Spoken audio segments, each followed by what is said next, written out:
तो दोस्तों, एक इंटेलिजेंट इन्वेस्टर कौन होता है? एक इंटेलिजेंट इन्वेस्टर वो इन्वेस्टर होता है जो किसी भी कंपनी को उसकी मार्केट वैल्यू से कम परचेज कर सके, यानी कि वो अंडर वैल्यू स्टॉक्स को ढूंढ सके और बहुत सारी भीड़ जो लगी हुई है आज की डेट में शेयर्स की, कंपनीज की, उनके बीच में से कुछ अच्छे स्टॉक्स को अपने लिए ढूंढ पाए, जिससे कि वो अपना कम से कम रिस्क रख के ज़्यादा से ज़्यादा रिटर्न ले सके।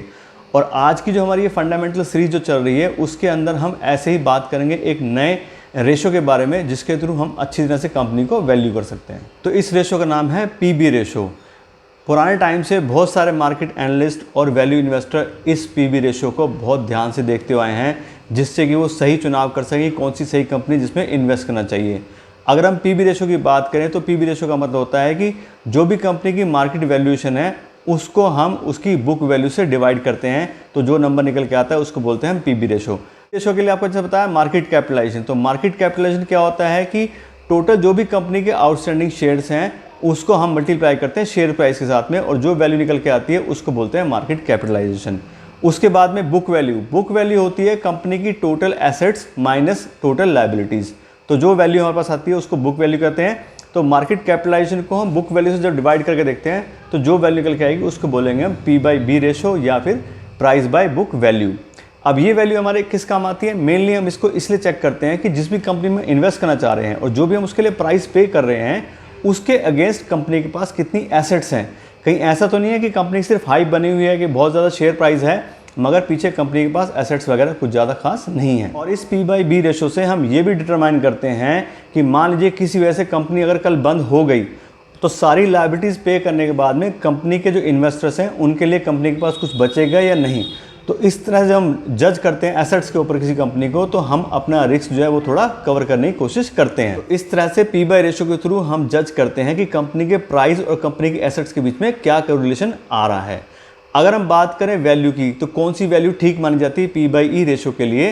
तो 1.5 से नीचे की जो भी वैल्यूज आती हैं उसको हम अच्छा मानते हैं। यानी कि जैसे हमने P/E रेशो की बात की थी, जितना P/E वैसे ही कम होगा उतनी अच्छी हम कंपनी को मानेंगे कि वो अंडर वैल्यूड है, और ज़्यादा होगा तो वो ओवर वैल्यू मानी जाएगी।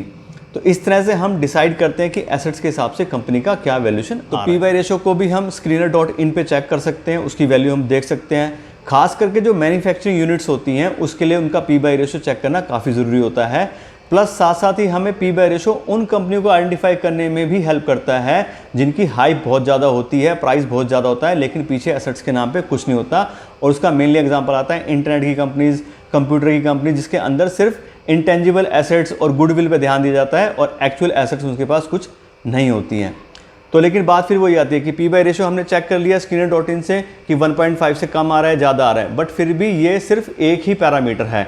इसके अलावा भी जो हम बात करें टोटल सारे के सारे 10 पैरामीटर्स में हम अच्छे से कंपनी को जज करेंगे और फिर हम डिसाइड करेंगे कि हमने कंपनी के साथ जाना है या नहीं जाना है। तो जितने भी हम ये रेशोज पढ़ रहे हैं, P/E रेशो, पैग रेशो या P/B रेशो जो हमने अभी पढ़ा है, ये सारे के सारे ही जो पैरामीटर्स हैं ये हमें जज करने के काम आते हैं कि अगर एक कंपनी हमने मान लिया डिसाइड की हमने ये खरीदना चाह रहे हैं, तो उसके साथ में जो उसकी कॉम्पिटिटर कंपनीज हैं उनको भी हम कंपेयर कर सकते हैं कि इन रेशोज़ के हिसाब से हम कौन सी कंपनी में इन्वेस्ट कर सकते हैं।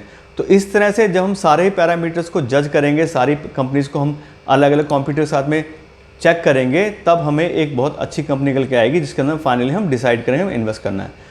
तो आज के लिए इतना ही रखते हैं। होप आपको वीडियो अच्छी लगी होगी, तो आप उसको लाइक और शेयर जरूर कीजिएगा। Thank you so much.